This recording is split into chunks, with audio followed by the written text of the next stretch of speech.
Ration card ಬಳಕೆದಾರರಿಗೆ ಎರಡು important updates ಇವತ್ತಿನ ಈ ವಿಡಿಯೋದಲ್ಲಿ ಇದೆ. ಸೊ ರೇಷನ್ ಕಾರ್ಡ್ ಬಳಕೆದಾರರಿಗೆ ಈ ಎರಡು ಇಂಪಾರ್ಟೆಂಟ್ ಅಪ್ಡೇಟ್ಸು ಎಷ್ಟರ ಮಟ್ಟಿಗೆ ಯೂಸ್ ಆಗುತ್ತೆ ಅಂತ ಅಂದರೆ, ಮುಂದೆ ನೀವು ಸರ್ಕಾರಿ ಯೋಜನೆಗಳ ಲಾಭ ಪಡ್ಕೋಬೇಕು ಅಂತಂದರೆ, ಅಥವಾ ಈಗ ಪ್ರೆಸೆಂಟ್ ಏನಿದ್ದಾವೆ ಗ್ಯಾರಂಟಿ ಯೋಜನೆಗಳು ಆ ಒಂದು ಲಾಭ ಪಡ್ಕೋಬೇಕು ಅಂತ ಅಂದರೆ, ನಿಮಗೆಲ್ಲ ಗೊತ್ತಿರೋ ಹಾಗೆ ರೇಷನ್ ಕಾರ್ಡ್ ಅನ್ನುವಂಥದ್ದು ತುಂಬ ಇಂಪಾರ್ಟೆಂಟು.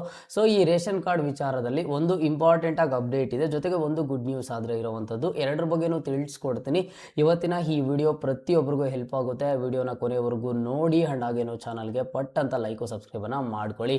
ಮೊದಲಿಗೆ ನೋಡಿ, ನಿಮ್ಗಿರುವಂತಹ ಇಂಪಾರ್ಟೆಂಟ್ ಅಪ್ಡೇಟ್ ಬಗ್ಗೆ ತಿಳಿಸ್ಕೊಡ್ತೀನಿ, ಅದಾದಮೇಲೆ ಗುಡ್ ನ್ಯೂಸ್ ಬಗ್ಗೆ ತಿಳಿಸ್ಕೊಡ್ತೀನಿ. ಇಂಪಾರ್ಟೆಂಟ್ ಅಪ್ಡೇಟ್ ಏನು ಅಂತ ಅಂದರೆ, ರೇಷನ್ ಕಾರ್ಡ್ ಬಳಕೆದಾರರು ಪ್ರತಿಯೊಬ್ಬರೂ ಸಹ ಈ KYC ಮಾಡಿಸ್ಬೇಕು. KYC ಕಡ್ಡಾಯ ಮಾಡಿದ್ದಾರೆ. ಹೌದು, ನಿಜಾನ ಅಂತ ಹೇಳಿ ಸಾಕಷ್ಟು ಫಲಾನುಭವಿಗಳು ಕೇಳ್ತಾ ಇದ್ದಾರೆ. ಹೌದು, ರೇಷನ್ ಕಾರ್ಡ್ ಬಳಕೆದಾರರು ನೀವು BPL ಆಗಲಿ, APL ಆಗಲಿ, ಅಥವಾ ನಿಮ್ಮ ಹತ್ರ ಯಾವುದೇ ರೇಷನ್ ಕಾರ್ಡ್ ಇರಲಿ, ನೀವು ಈ KYC ಮಾಡಿಸಬೇಕಾಗುತ್ತೆ.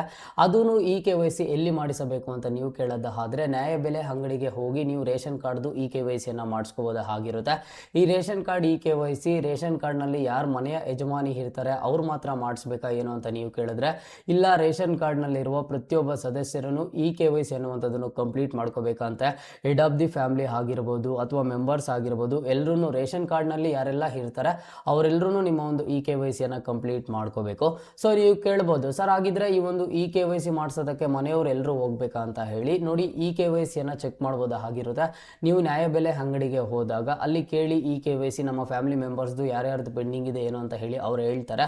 ಅದಾದಮೇಲೆ ಯಾರ್ದೆಲ್ಲ ನೀಡಿದೆಯೋ, ಯಾರ್ದಾದ್ರೆ ಈ KYC ನಿಮ್ಮ ಒಂದು ಫ್ಯಾಮಿಲಿ ರೇಷನ್ ಕಾರ್ಡ್ನಲ್ಲಿ ಯಾರ್ದು ಪೆಂಡಿಂಗ್ ಇರುತ್ತೋ ಅವ್ರನ್ನ ಮಾತ್ರ ಕರ್ಕೊಂಡು ಹೋಗಿ ನೀವು ಈ KYC ಮಾಡಿಸ್ಬೋದು. ಹಾಗಿದ್ರೆ ಬೇಕಾಗಿರುವ ದಾಖಲಾತಿಗಳೇನು ಈ KYC ಮಾಡಿಸೋದಕ್ಕೆ ಅಂತ ನೀವು ಕೇಳಿದ್ರೆ, ಈ KYC ಮಾಡಿಸೋದಕ್ಕೆ ಬೇಕಾಗಿರುವಂತಹ ಮುಖ್ಯವಾದ ದಾಖಲೆಗಳು ಕೇವಲ ಮೂರೇ. ಒಂದು ರೇಷನ್ ಕಾರ್ಡು, ಇನ್ನೊಂದು ಆಧಾರ ಕಾರ್ಡು, ಯಾರ್ದು ಈ KYC ಮಾಡಿಸ್ಬೇಕೋ ಅವ್ರದ್ದು, ಜೊತೆಗೆ ಮೊಬೈಲ್ ನಂಬರನ್ನು ಕೊಡಬೇಕಾಗುತ್ತೆ, ಯಾವುದು OTP ಬರುತ್ತೋ ಅದಕ್ಕೆ. ಸೊ ನಿಮಗೆಲ್ಲ ಗೊತ್ತಿರೋ ಹಾಗೆ ಲಾಸ್ಟ್ ಒಂದು 5 ಇಯರ್ಸ್ ಬೇಕು, 4 ಇಯರ್ಸ್ ಬೇಕು, ಕೆಲವೊಬ್ರು ಈ KYC ಕಂಪ್ಲೀಟ್ ಮಾಡ್ಕೊಂಡಿರ್ತಾರೆ. ಈವನ್ ನಿಮಗೆ ಎಕ್ಸಾಂಪಲ್ ಮುಖಾಂತರ ನಾನು ಹೇಳೋದಾದ್ರೆ, ಸೊ ರೇಷನ್ ಕಾರ್ಡ್ನಲ್ಲಿ, ನಮ್ಮ ಒಂದು ರೇಷನ್ ಕಾರ್ಡ್ನಲ್ಲಿ ನಂದು ಈ KYC ಸದ್ಯಕ್ಕೆ ಪೆಂಡಿಂಗ್ ಇದೆ. ಯಾಕಂತ ಅಂದರೆ, ಒಂದು 4 ರಿಂದ 5 ವರ್ಷದ ಹಿಂದೆ ಹೋಗಿ ನಾನು ಒಂದು ತಂಬು ಕೊಟ್ಟಾಗಲಿ ಅಥವಾ ಒಂದು ಮೊಬೈಲ್ ನಂಬರ್ಗೆ OTP ಬಂದ ಆಗಲಿ, ಸೊ ನನ್ನ ಒಂದು ಈ KYC ಕಂಪ್ಲೀಟ್ ಮಾಡ್ಕೊಂಡಿದ್ದೆ. ಈಗ ಸದ್ಯಕ್ಕೆ ನಂದು ಪೆಂಡಿಂಗ್ ಇದೆ. ಸೊ ಈಗ ನಾನು ಏನು ಮಾಡಬೇಕು, ನಮ್ಮ ಒಂದು ನ್ಯಾಯಬೆಲೆ ಅಂಗಡಿಗೆ ಹೋಗಿ ರೇಷನ್ ಕಾರ್ಡನ್ನು, ಆಧಾರ ಕಾರ್ಡನ್ನು, ಮೊಬೈಲ್ ನಂಬರನ್ನು ತಗೊಂಡೋಗಿ ಈ KYC ಕಂಪ್ಲೀಟ್ ಮಾಡಿಸ್ಬೇಕಾಗುತ್ತೆ. ಈ ರೀತಿಯಲ್ಲಿ ಪ್ರತಿಯೊಬ್ಬರೂ ನಿಮ್ಮ ಒಂದು ಈ KYC ಕಂಪ್ಲೀಟ್ ಮಾಡ್ಕೋಬೇಕು ನಿಮ್ಮ ಒಂದು ರೇಷನ್ ಕಾರ್ಡ್ನಲ್ಲಿ. ಆ್ಯಂಡ್ ಜೊತೆಗೆ ಆಗಿದ್ದರೆ ಈ KYC ಮಾಡಿಸೋದಕ್ಕೆ ಲಾಸ್ಟ್ ಡೇಟ್ ಏನು, ಸರ್ಕಾರದ ಕಡೆಯಿಂದ ಇದುವರೆಗೂ ಯಾವುದೇ ಥರದ ಒಂದು ಡೆಡ್ಲೈನನ್ನು ಕೊಟ್ಟಿಲ್ಲ. ಇದೇ ಒಂದು ಕೊನೆಯ ದಿನಾಂಕ. ಈ ಕೊನೆಯ ದಿನಾಂಕದ ಒಳಗಡೆ ಪ್ರತಿಯೊಬ್ಬರೂ ರೇಷನ್ ಕಾರ್ಡ್ಗೆ ಈ KYC ಮಾಡಿಸ್ಬೇಕು ಅಂತ ಹೇಳಿಲ್ಲ. ಸರ್ಕಾರದ ಕಡೆಯಿಂದ ಕ್ಲಿಯರ್ ಆಗಿ ಎರಡು ಸ್ಪಷ್ಟನೆಯನ್ನು ಕೊಟ್ಟಿದ್ದಾರೆ. ರೇಷನ್ ಕಾರ್ಡ್ಗೆ ಪ್ರತಿಯೊಬ್ಬರೂ ಈ KYC ಚೆಕ್ ಮಾಡಿಕೊಂಡು ಕಂಪ್ಲೀಟ್ ಮಾಡಿಸ್ಕೋಬೇಕು. ಇದು ಕಂಪಲ್ಸರಿ ಆಗಿರುತ್ತೆ. ರೇಷನ್ ಕಾರ್ಡಲ್ಲಿ ಏನಾದರೂ ಈ KYC ಆಗಿಲ್ಲ, ನಿಮ್ದಾಗಿಲ್ಲ, ಅಥವಾ ನಿಮ್ಮ ಒಂದು ಸದಸ್ಯರದ್ದು ಯಾರ್ದಾದ್ರೂ ರೇಷನ್ ಕಾರ್ಡಲ್ಲಿ ಇರೋರ್ದು ಆಗಿಲ್ಲ ಅಂತಂದರೆ, ಮುಂದೆ ಸರ್ಕಾರಿ ಯೋಜನೆಗಳನ್ನು ಪಡ್ಕೊಳ್ಳೋದಕ್ಕೆ ಸಮಸ್ಯೆ ಆಗ್ಬೋದು. ಆ ಯೋಜನೆಗಳಿಂದ ನೀವು ಆಚೆ ಇರ್ಬೋದು, ಅಥವಾ ನೀವು ಪ್ರತಿ ತಿಂಗಳು ಏನು ಅಕ್ಕಿ ಪಡ್ಕೋತೀರಾ ಅದಕ್ಕೂ ಸಮಸ್ಯೆ ಆಗ್ಬೋದು. ಹಾಗಾಗಿ ಪ್ರತಿಯೊಬ್ಬರೂ ರೇಷನ್ ಕಾರ್ಡ್ಗೆ ಈ KYC ಮಾಡಿಸ್ಕೊಳ್ಳಿ ಅಂತ ಹೇಳಿದ್ದಾರೆ.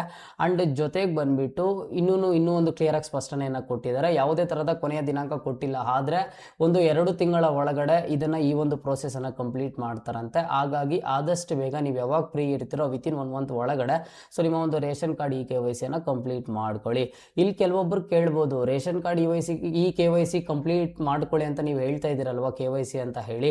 ಸೊ ನಮಗೇನೋ ಬೇರೆ ಕೆಲಸ ಇರುತ್ತೆ, ಇಲ್ಲ ಅಂತಂದರೆ ಸರ್ಕಾರ ಯಾಕೆ ಈ ರೀತಿಯಾಗಿ ಹೊಸದಾಗಿ ಮಾಡ್ತಿದ್ದಾರೆ ಅಂತ ಹೇಳಿ.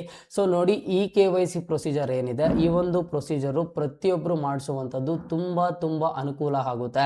ಈಗ ಸರ್ಕಾರದವರು ಹೇಳಿದ್ದಾರೆ ಅಂತ ಹೇಳಿ ಮಾಡಿಸ್ಬೇಕು ಅಂತ ಯಾರು ತಿಳ್ಕೊಳ್ಳೋದಕ್ಕೆ ಹೋಗಬೇಡಿ, ಓಕೆನಾ? ಯಾಕಂತ ಅಂದರೆ ಏನೆಲ್ಲ ಬೆನಿಫಿಟ್ಸ್ ಇದೆ ಅಂತ ಹೇಳ್ತೀನಿ ನೋಡಿ.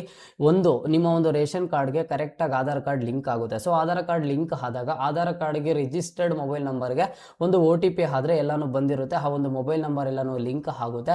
ಅವಾಗ ಏನಾಗುತ್ತೆ, ನಿಮ್ಗೇನಾದರೂ ಒಂದು ಯೋಜನೆಗಳಿಂದ ಅಮೌಂಟ್ ಬಂದರೆ ಗೊತ್ತಾಗುತ್ತೆ. ಜೊತೆಗೆ ರೇಷನ್ ಕಾರ್ಡ್ ಕುರಿತು ಏನೇ ಅಪ್ಡೇಟ್ ಇರಲಿ ನಿಮಗೊಂದು ಮೆಸೇಜ್ ಬರುತ್ತೆ ಅಥವಾ OTP ಬರುತ್ತೆ. ನೀವು ನ್ಯಾಯಬೆಲೆ ಅಂಗಡಿಗೆ ಅಕ್ಕಿ ತಗೊಬರೋದಕ್ಕೆ ಹೋದಾಗ ಅಲ್ಲಿ ಬಂದುಬಿಟ್ಟು ನೀವು ತಂಬನ್ನು ಕೊಡಬೇಕಾಗುತ್ತೆ. ಅಲ್ಲಿ ವೆರಿಫಿಕೇಷನ್ ಟೈಮಲ್ಲಿ ಅಲ್ಲಿ ವರ್ಕ್ ಆಗುತ್ತೆ. ಸೊ ಈ KYC ಅನ್ನುವಂಥದ್ದು ಕಂಪ್ಲೀಟ್ಲಿ ತುಂಬ ಅನುಕೂಲ ಆಗುತ್ತೆ. ಆದಷ್ಟು ಬೇಗ ಈ KYC ಕಂಪ್ಲೀಟ್ ಮಾಡ್ಕೊಳ್ಳಿ. ಜೊತೆಗೆ ಈಗ ನಿಮಗೆಲ್ಲ ಗೊತ್ತು, ಈಗ ಗ್ಯಾಸ್ ಸಿಲಿಂಡರ್ ಬಳಕೆದಾರರು ಯಾರು ಇರ್ತಾರೆ, ಸೊ ಇವರು ಒಂದು ಈ KYC ಮಾಡಿಸ್ಬೇಕು ಅಂತ ಹೇಳಿದರು. ಏನಕ್ಕೆ, 900 ರೂಪಾಯಿ ಇರೋ ಗ್ಯಾಸು ನೀವೇನಾದರೂ KYC ಮಾಡಿಸಿಲ್ಲ ಅಂತ ಅಂದರೆ 3000 ಆಗುತ್ತೆ. ಹಾಗಾಗಿ KYC ಮಾಡಿಸ್ಕೊಳ್ಳಿ ಅಂತ ಹೇಳಿದರು. ಈವನ್ ಲಾಸ್ಟ್ ಡೇಟು ನಾಳೆ ಏನೋ ಇರ್ಬೋದು. ಸೊ ಇವಾಗ ಇವತ್ತಿನ ಈ ವಿಡಿಯೋ ನೋಡ್ತಿರೋರು ಯಾರಾದರೂ ನಿಮ್ದು HP ಗ್ಯಾಸ್ ಆಗಿರಲಿ ಅಥವಾ ಇಲ್ಲ ಅಂತಂದರೆ ಸಬ್ಸಿಡಿ ಗ್ಯಾಸು, ಒಂದು ಇಂಡಿಯನ್ ಗ್ಯಾಸ್ ಆಗಿರಲಿ, ಯಾವುದಾದ್ರೂ ಇರಲಿ, ನಿಮ್ಮ ಸಿಲಿಂಡರ್ಗಳು ಏನಿರ್ತವೆ ನಿಮಗೆ ಈ 900 ರೂಪಾಯಿಗೆ ಏನು ಕೊಡ್ತಾ ಇದ್ರು, KYC ಕಂಪ್ಲೀಟ್ ಆಗಿಲ್ಲ ಅಂತ ಅಂದರೆ ಅದು 3000 ಆಗ್ಬೋದು ಅಂತ ಹೇಳ್ತಿದ್ದಾರೆ. ಸೊ ಹಾಗಾಗಿ ಒಂದ್ಸಲಿ ಚೆಕ್ ಮಾಡ್ಕೊಳ್ಳಿ, ಮೊಬೈಲ್ ಅಪ್ಲಿಕೇಶನ್ಸ್ ಮುಖಾಂತರನೇ ಚೆಕ್ ಮಾಡ್ಬೋದು. ಇಲ್ಲ ಅಂತ ಅಂದರೆ ನಿಮ್ಮ ಒಂದು ಗ್ಯಾಸ್ ಆಫೀಸ್ಗೆ ಹೋಗಿ ಅದನ್ನಾದರೆ ಚೆಕ್ ಮಾಡಿಸ್ಕೊಳ್ಳಿ, ಓಕೆನಾ. ಸೊ ಓವರಾಲ್ ಆಗಿ ಹೇಳೋದಾದರೆ ಈ KYC ಅನ್ನುವಂಥದ್ದು ಈಗ ಸರ್ಕಾರ ಹೇಳಿದರೆ ಕಂಪಲ್ಸರಿ ಮಾಡಿಸ್ಬೇಕು ಅಂತ ಹೇಳಿ ಮಾಡಿಸಿ ನಿಮಗೂ ಸಹ ತುಂಬ ಒಳ್ಳೆ ಅನುಕೂಲನೇ ಆಗುತ್ತೆ, ಓಕೆನಾ. ಆ್ಯಂಡ್ ಈಗ ನಿಮಗಿರುವಂತಹ ಗುಡ್ ನ್ಯೂಸ್ ಬಗ್ಗೆ ತಿಳಿಸ್ಕೊಡ್ತೀನಿ. ಸೊ ರೇಷನ್ ಕಾರ್ಡ್ ಬಳಕೆದಾರರು ಸಾಕಷ್ಟು ಫಲಾನುಭವಿಗಳು ವೆಯ್ಟ್ ಮಾಡ್ತಾ ಇದ್ರು, ಈ ರೇಷನ್ ಕಾರ್ಡ್ ತಿದ್ದುಪಡಿಗೆ ಯಾವಾಗ ಅವಕಾಶ ಕೊಡ್ತಾರೆ ಅಂತ ಹೇಳಿ. ನೋಡಿ, ರೇಷನ್ ಕಾರ್ಡ್ ತಿದ್ದುಪಡಿಗೆ ಈಗ ಅವಕಾಶ ಕೊಟ್ಟಿದ್ದಾರೆ.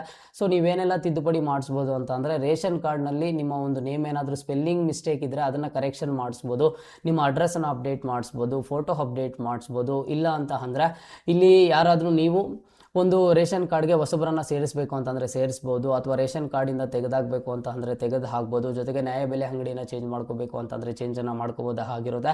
ಸೊ ದಾಖಲಾತಿಗಳೇನು ಬೇಕಾಗುತ್ತೆ, ನಿಮ್ಮ ರೇಷನ್ ಕಾರ್ಡ್ನಲ್ಲಿರುವ ಎಲ್ಲ ಸದಸ್ಯರ ಆಧಾರ್ ಕಾರ್ಡ್ ಆದರೆ ಬೇಕಾಗುತ್ತೆ. ಯಾರ್ದೊಂದು ಅಡ್ರೆಸ್ ಚೇಂಜ್ ಮಾಡ್ತೀರಾ ಅವ್ರದ್ದು ಒಂದು ಅಡ್ರೆಸ್ಗೆ ಆಧಾರ್ ಕಾರ್ಡನ್ನು ಕೊಡಬೇಕಾಗುತ್ತೆ. ಜೊತೆಗೆ ಅವರ ಒಂದು ಫೋಟೋವನ್ನು ಕೊಡಬೇಕು. 6 ವರ್ಷಕ್ಕಿಂತ ಹೆಚ್ಚು ಆಗಿದ್ದು ಅವರನ್ನು ರೇಷನ್ ಕಾರ್ಡ್ಗೆ ಸೇರಿಸಬೇಕು ಅಂತಂದರೆ ಕ್ಯಾಸ್ಟ್ ಆ್ಯಂಡ್ ಇನ್ಕಮ್ ಸರ್ಟಿಫಿಕೇಟನ್ನು ಪ್ರೊವೈಡ್ ಮಾಡಬೇಕಾಗುತ್ತೆ. ಚಿಕ್ಕ ಮಗುವನ್ನು ರೇಷನ್ ಕಾರ್ಡ್ಗೆ ಸೇರಿಸಬೇಕು ಅಂತ ಅಂದರೆ ಅವರ ಒಂದು ಬರ್ತ್ ಸರ್ಟಿಫಿಕೇಟನ್ನು ಕೊಡಬೇಕಾಗುತ್ತೆ, ಓಕೆನಾ. ಆ್ಯಂಡ್ ಜೊತೆಗೆ ಹೊಸದಾಗಿ ಯಾರಾದರೂ ಮದುವೆ ಆಗಿ ನಿಮ್ಮ ಒಂದು ಪತ್ನಿಯನ್ನು ರೇಷನ್ ಕಾರ್ಡ್ಗೆ ಸೇರಿಸಬೇಕು ಅಂತ ಅಂದರೆ ನಿಮ್ಮ ಒಂದು ಮದುವೆದು ಏನು ಪ್ರಮಾಣ ಪತ್ರ ಸರ್ಟಿಫಿಕೇಟ್ ಬರುತ್ತೆ ಅದನ್ನು ಕೊಟ್ಟು, ಜೊತೆಗೆ ನಿಮ್ಮ ಪತ್ನಿದು ಆಧಾರ್ ಕಾರ್ಡ್ ಆ್ಯಂಡ್ ಹಾಗೇನು ಅವ್ರದ್ದೇನು ರೇಷನ್ ಕಾರ್ಡ್ ಇರುತ್ತೆ ಅವರ ಒಂದು ಪೋಷಕರದು ಆ ರೇಷನ್ ಕಾರ್ಡ್ ಡಾಕ್ಯುಮೆಂಟ್ಸನ್ನು ಕೊಟ್ಟು ನೀವು ರೇಷನ್ ಕಾರ್ಡ್ಗೆ ಸೇರಿಸ್ಬೋದು ಆಗಿರುತ್ತೆ. ಇದು ಕರ್ನಾಟಕವನ್ನು ಗ್ರಾಮ 1, ಬೆಂಗಳೂರು 1ಗಳಲ್ಲಿ ಈ ಒಂದು ಸೇವೆ ಆದರೆ ಲಭ್ಯ ಇರುವಂಥದ್ದು. ರೇಷನ್ ಕಾರ್ಡ್ ತಿದ್ದುಪಡಿ ನಿಮಗೇನಾದರೂ ಅವಶ್ಯಕತೆ ಇದ್ದರೆ, ಅಥವಾ ನಿಮಗೆ ನಿಮ್ಮ ಒಂದು ಫ್ಯಾಮಿಲಿ ಮೆಂಬರ್ಸ್ ಏನಾದರೂ ಚೇಂಜಸ್ ಮಾಡಿಸ್ಬೇಕು, ಅಥವಾ ನಿಮ್ಮ ರಿಲೇಟಿವ್ಗೆ ಯಾರಾದರೂ ನಿಮ್ಮ ಬಗ್ಗೆ ನಿಮ್ಮ ರಿಲೇಟಿವ್ ಯಾರಾದರೂ ರೇಷನ್ ಕಾರ್ಡ್ ಬಗ್ಗೆ ಏನಾದರೂ ಕೇಳ್ತಾ ಇದ್ರೆ, ಸೊ ಅವ್ರಿಗೂ ಇವತ್ತಿನ ಈ ವಿಡಿಯೋನ ಫಾರ್ವರ್ಡ್ ಮಾಡಿ ತಿಳಿಸ್ಕೊಡಿ, ಈ ಒಂದು ರೇಷನ್ ಕಾರ್ಡ್ ತಿದ್ದುಪಡಿಗೆ ಈಗ ಅವಕಾಶ ಕೊಟ್ಟಿದ್ದಾರೆ ಅಂತ ಹೇಳಿ, ಓಕೆನಾ. ಸೊ ರೇಷನ್ ಕಾರ್ಡ್ ಕುರಿತು ಇದ್ದಂತಹ 2 ಮುಖ್ಯವಾದ ಅಪ್ಡೇಟ್ಸ್ ಬಗ್ಗೆ ತಿಳಿಸ್ಕೊಟ್ಟಿದ್ದೀನಿ. ವಿಡಿಯೋ ಇಷ್ಟ ಆಗಿದ್ರೆ ಪ್ರತಿಯೊಬ್ಬರು ಲೈಕನ್ನು ಮಾಡಿ, ಆ್ಯಂಡ್ ಹಾಗೇನು ಚಾನಲ್ಗೆ ಪಟ್ ಅಂತ ಲೈಕ್ ಸಬ್ಸ್ಕ್ರೈಬನ್ನು ಮಾಡ್ಕೊಳ್ಳಿ.